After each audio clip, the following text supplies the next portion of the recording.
आज यही ऑनलाइन पाठ्यक्रम रे जोग देइथिबा समस्त भाई अपा समस्त को हार्दिक अभिनंदन समस्त को स्वागत करुछि समस्त प्रति स्नेह श्रद्धा जनाऊछि।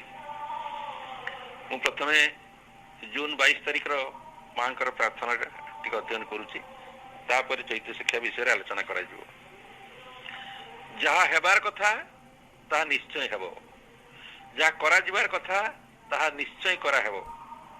हे भगवान केते स्थिर निसंशय भाव तुम अंतर रे स्थापित करिछु। माँ कहउचंती जे मो अंतर रे एक दृढ़ निसंशय भाव ओ भितर स्थापन करिछु जे जहा हबो ता निश्चित हबो। अर्थात जहा हबो बोले कौन हबो ना ए जो अतिमान रूपायन बा अतिमानसर प्रतिष्ठा बा क्रियाकलाप पृथ्वी पृष्ठ रे सेटा नियति निर्दिष्ट हेछि एवं ताहा निश्चित ही हबो। किए बा कौन तोते प्रकाश करि परिबो ए कथा आज किए कहि परिबो, किंतु एई जो दुर्घ काम एटा एते दुर्घ तो साहाय्य बिना तोर करुणा बिना ताकू किए बा प्रकाश करि परिबो। जहा किछि चेष्टा करे पूर्णतर उच्चतर नूतन प्रकाश पाई सबुथिरे तू ही रहिछु। आमे जहा चेष्टा करूछु आमर चेष्टा किछि भी नुह, ता भितरे तू नथिले सब जाक असार। आलोकर मूल स्वरूप वर्तमान भी प्रकाश पाई नाही। तेणु जो आलोक ए पृथ्वी को उद्भासित करिवो आमको उद्भासित करिवो सब किछि रूपांतर करिवो से आलोकर प्रकाश एपर्यंत होइनी। ताहार अनुसरण रे एबे भी पूर्णतर पूर्ण रूपे गठित होई नाही।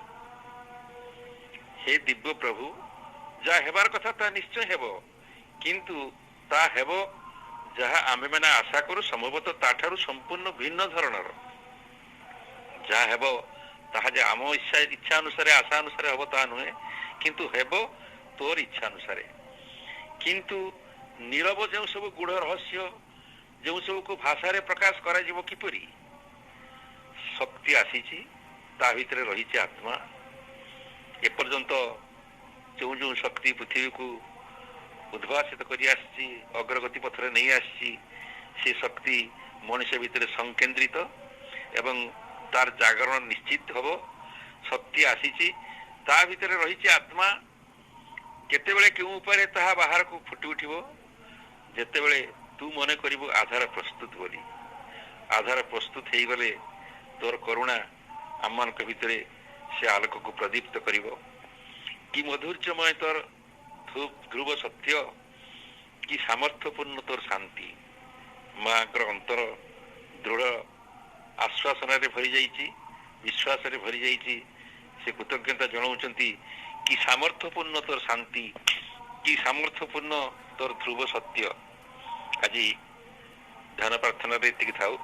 वर्तमान आमे जो कथा आलोचना करूथुलु जे गत क्लास रे मु आलोचना करिथिली जे मनुष्य पई भगवान कर जो पांचटी रहिछु उपहार से ताकू गिफ्ट ऑफ ग्रेस बोली कह जाउची। तेणु से गिफ्ट ऑफ ग्रेस रे प्रथम होउची आम पई आस्पृहा। आस्पृहा ही प्रथम कथा एवं आस्पृहार मूल रे जो शक्ति आम भितरे ताकू उद्रेक करे ता मध्य भगवान कर करुणा इच्छा। से न चाहिए ये कथा भी होंतानी। आस्पृहार मूल रे सही थांती बोली आमे आस्पृहाशील हेई थाई। अन्य माने जो मान के भितरे एक कथा न थाए तांको भितरे आत्मसत्तार जागरण हेई न थाई बोली मां स्पष्ट करिसंती। एवं दिन आसीबो होय तो समानकर समस्तकर हबो किछि असुविधा नहीं, किंतु जो मान आकधाड़ रे थांती तांको भितरे आस्पृहार केंद्रबिंदु निश्चित भाव में उन्मोचित होइछि एवं चैत्य सत्तार जागरण होइछि। जहा फल रे से सामान्यतम हेले मध्य से माने ग्रहणशीलता को आगरे रखिचंती एवं ए दिगरे प्रयास होइचंती। तापर द्वितीय कथा थिला जे हमर स्ट्रांग विल पावर एटा मध्य भगवान कर एक गिफ्ट हम पई। यदि विल पावर नाही इच्छा शक्ति मनुष्यर नाही ताहले से आगु केबे जाई परिबनी। परवर्ती गिफ्ट होची फेथ एंड ट्रस्ट गत थर भी आलोचना करी एथर के नुआ बंधु जोड़ी होती बोली पुणी रिपीट करुच्ची संक्षेप रे। तृतीयटा हूँ फेथ एंड ट्रस्ट जदि विश्वास नहीं आस्था नहीं भरोसा नहीं ताहले दिगरे आमे आगे पारिबानी एटा मत भगवान कर दान एटा मत भगवान कर करुणा। तापरे जो चतुर्थ गिफ्ट आम पई अछि ता हूँ पेन एंड सफरिंग जोटा को आमे सदा बेले प्रत्याख्यान करि थाई सदा बेले दुखटा को आमे केबे ग्रेस बोली करुणा बोली भाविनी आमे अभिशाप बोली भावी थाई किंतु प्रकृत रे ता हम पई करुणा ता जदि नथंता ताहले आमर ए जो आस्पुरा शक्ति बा आमर जो जागरण आमर कंसंट्रेशन आमर एकाग्रता भगवान को दिगरे ये गोटे कमजोरी है कि ये रही था ये संकेन्द्रित तो होतानी कि से दिगरे आम अग्रसर होतेनी यह गोटे ये आशीर्वाद एक करुणा एवं चतुर्थ पंचम सत्याटी हूँ पंचम आशीर्वाद हूँ पंचम करुणा हूँ साइकिक बिंग। बर्तमान से साइकिक बिंग विषय आम आलोचना जारी रखू ए विषय कौन कहते माँ आम टे पढ़ा a special grace psychic being तक से कहते गोटे special grace the Mother describe psychic being as a special grace given to the human being. केवल मनीष को यही स्पेशल ग्रेस करुणा प्रदान होता है केवल मनीष को it is not given to the beings of the vital world ये प्राण जगतर सत्ता मान को यह मिल न था और to the inhabitants of the higher world उच्चतर जगतर अधिवासी मान को यह मत मिल न था। Higher worlds regarded by someone as gods and demigods जो माने देवता अधिदेवता सब अछंती सेमान को मध्य ये ग्रेसटा मिल न था। All those belongs to have never had an earthly existence जो मानकर आर्थली एक्जिस्टेंस ना ये पृथ्वी पृष्ठ रे ताकर जार सत्ता नहीं गॉड्स डेमिगॉड्स इनविजिबल बीइंग्स अदृश्य सत्ता माने जो शक्ति मान सब अछंती do not possess that divine से ताकू केबे से माने पजेस करंती divine has not put into man to do not possess what divine has not put into man सेमान को ए जिनिस प्राप्त होई न थाए जहा मनुष्य को प्राप्त होई थी। The psychic makes man evolutionary being psychic अछि बोली आमे प्रगतिशील आमे विवर्तन माध्यम रे आगो को जाई पारुछु। साइकिक नथिले आमे सेई पशु जगत भलिया बा आहुरी जो सब स्तर कथा कहगला सेमान भलिया गोटे स्थाणु निर्जीव होता अग्रगति के संभव होतानी। Unlike the non evolving vital beings and the gods non evolving vital being प्राण जगत सत्ता मान सब अछंती बा गॉड्स माने अछंती सेमानकर साइकिक बीइंग न थाई बोली सेमाने इवोल्यूशन रे नहंती सेमाने विवर्तन क्रम रे आगको जाई पारंते नाही। As an evolutionary being man is capable of collaborating the work of the divine's progressive manifestation।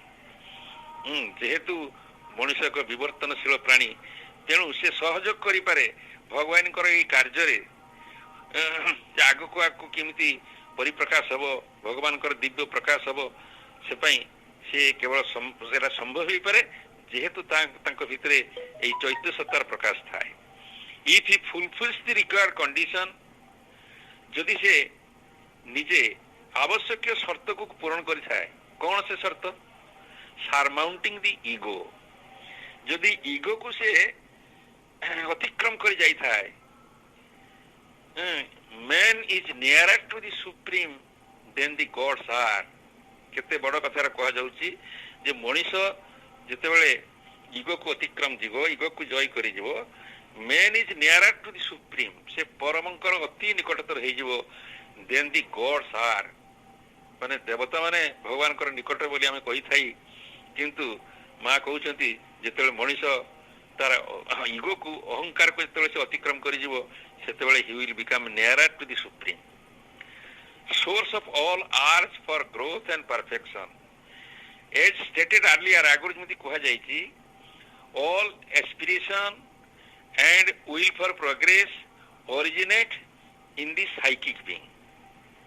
आगुरी से कथा मुझे कहीगली जे आम भीतर जो एस्पिरेशन और विल फॉर प्रोग्रेस ये जो आग को जीवार अग्रगति करिवार जो विल इटा सृष्टि होता है आम चैत Sattar without the aspiration and will for progress and growth human being may be quite dismal dull they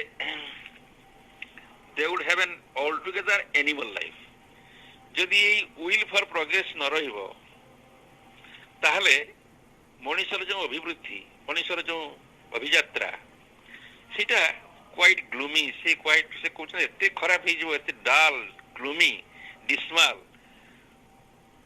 एते अंधकाराच्छन्न हो जिवो that they will have altogether an animal life ता गोटे पशु जीवन सहित समान हो जिवो as the Mother says all arts for perfection comes from it आम भितरे ये जो पूर्णता पाई जो व्याकुलता जो कथा आम भीतर को आसुची सेगुड़ा सबू but you are unaware of the um से सोर्स विषय कोठे कथा आसिला कहीं आम पूर्णता पथरे जाऊचु आम से विषय किसी जानी न थाई किंतु ये समस्त जिनिस केवल से चैत्य सत्तार ही प्रेरणा से ही सृष्टि होता है तापरे आउ गोटे कथा आम सदा बेले द्वंद्व पड़ी थाई जे सोल साइकिक बीइंग जीवात्मा इमती इमती केते कथा आम आगे अनेक कथा शुणी थाई आम प्रकृति से भितर कौन रही तफात कौन कथा सोल क्या कहती साइकिक क्या कहती जीवात्मा क्या कहती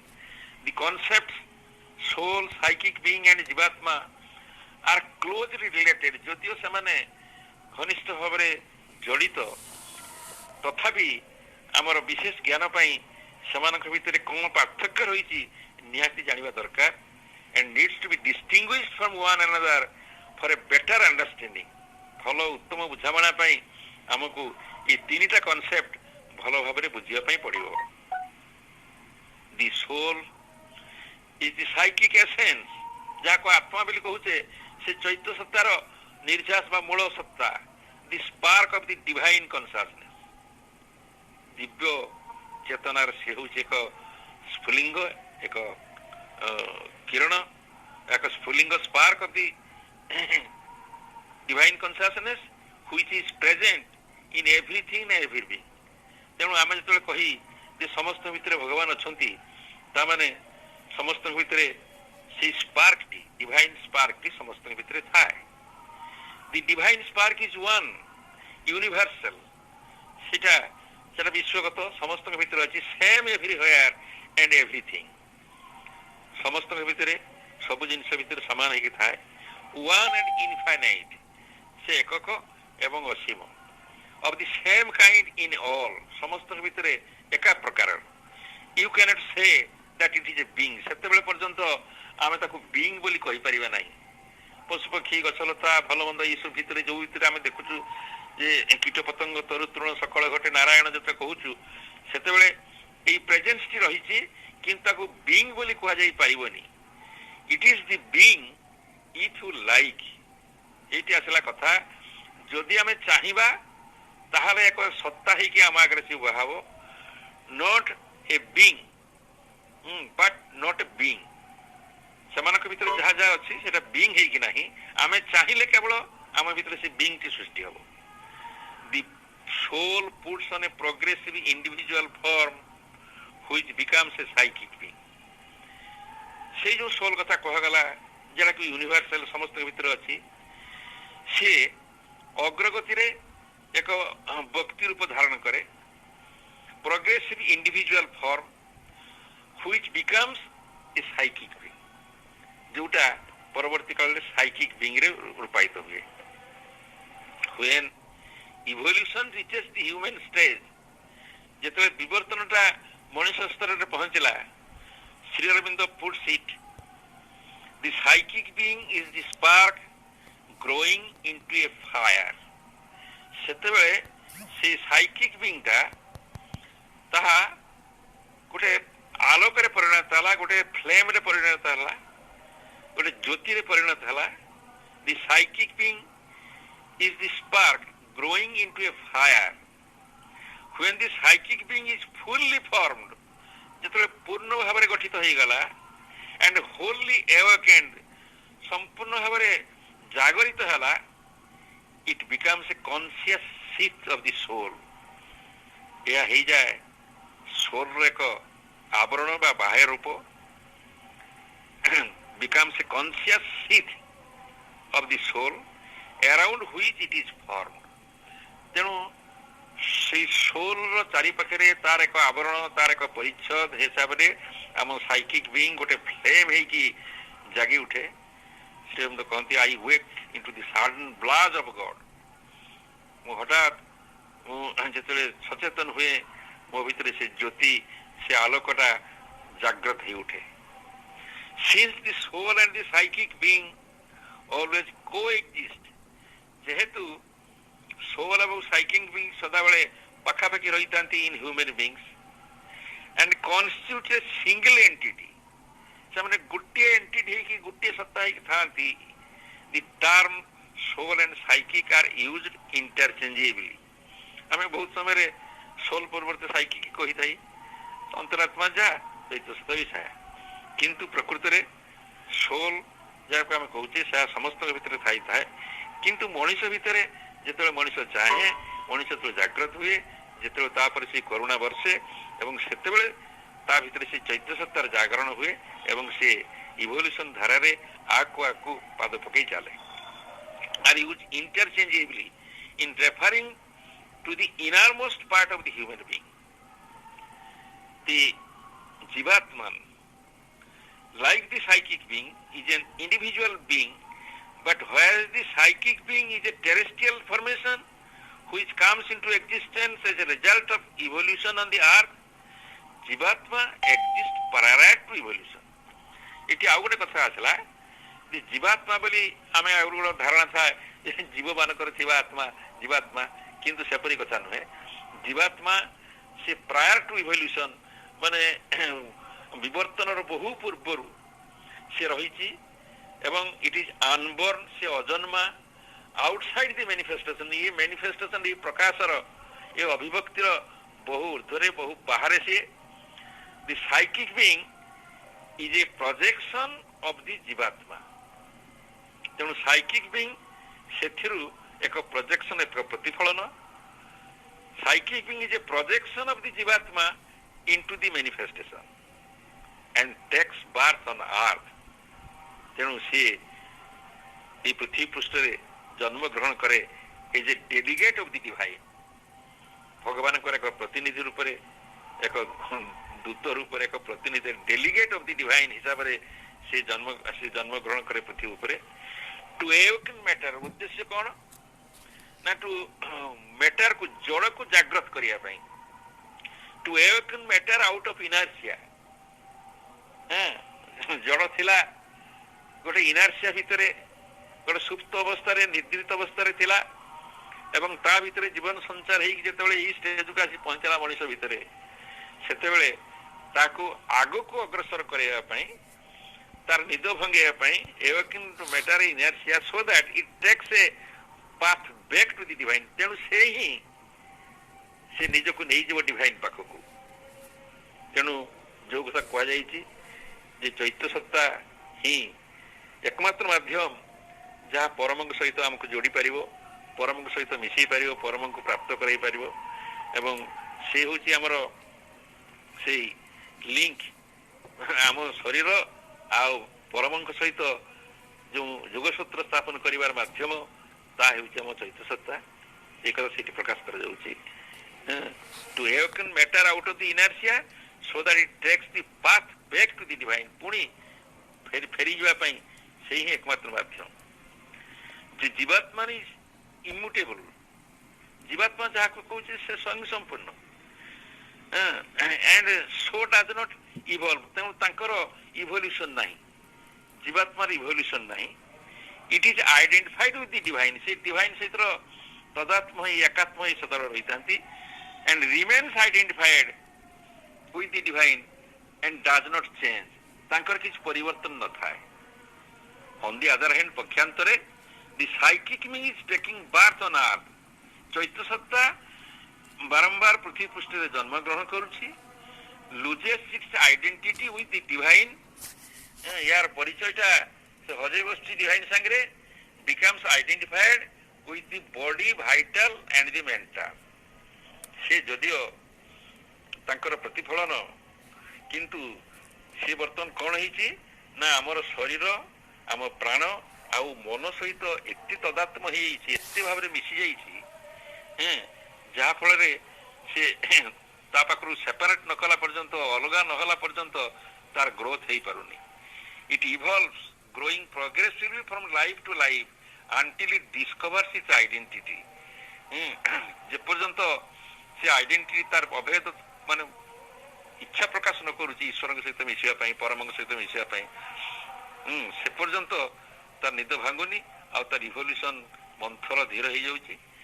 जीवात्मा प्रिजाइड्स फ्रॉम एबोव जीवात्मा ऊपर रहिचंती से सभापतित्व करूचंती से सब अनुक्षण करूचंती देखुचंती जीवात्मा presides from above over the different birth one after another हमरो भिन्न भिन्न जन्म उपरदी हम भीतर दी हम गति करि थाई तापर से केवल दृष्टि रखिथांती साक्ष्य चेता है but it itself is unborn किंतु से अजन्मा से केबे जन्म नियंती नाही से तांकर जन्म नाही कि मृत्यु नाही जीवात्मा एई भली भाबरे ऊर्ध्वरे थांती एवं तांकर प्रोजेक्शन तांकर प्रतिफलन होउची आम चैत्य सत्ता एवं ताहार एसेंस हला soul psychic being on the other hand supports the evolution of the mind जो मनर जो अग्रगति चलीची मनर जो इवोल्यूशन परिप्रकाश चलीची ताकु से सहायता करे support the evolution of the mind life and body from behind से पछरु रही ये सहायता करिता है आम मनर विकास पई द जीवात्मा is the true individual self an individual centre of the one universal